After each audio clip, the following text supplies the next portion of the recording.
Oh man, there's so many good things.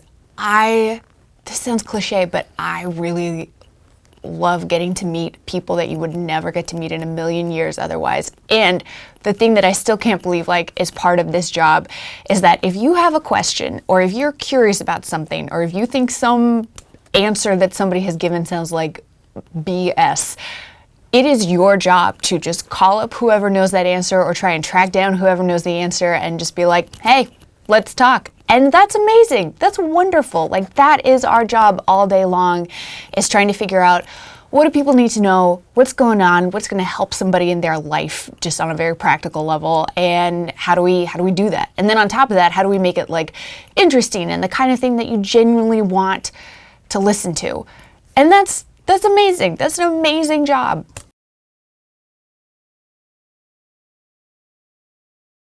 Well, it's Michigan, so it's really never slow news. There's always stuff happening.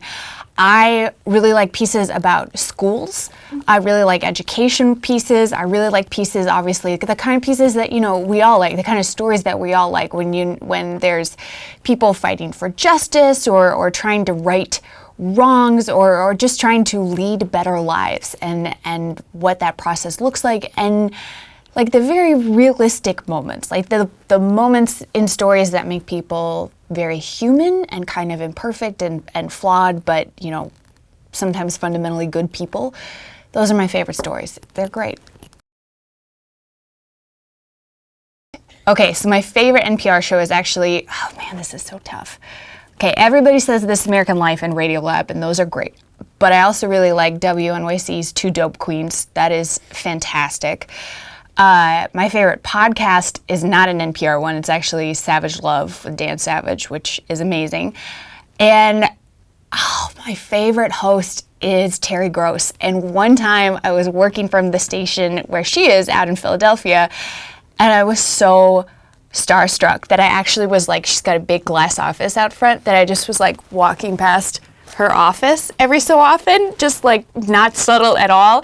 And eventually she's in a meeting with her producers, and eventually one of the producers sees me creepily walking back and forth, and he comes out and he's like, can I help you? And I'm like, oh, I'm just such a fan of Terry Gross. And he's like, Terry, someone who wants to meet you. And she comes out and she's so small. She's like a tiny bird woman. And she's a little bit awkward in a very sweet way. And all I could think of to say was, hi, I'm a big fan of the show. And she was like, thank you. I'm going to go back into my meeting now. So that was my single interaction with Terry Gross, but she's the best.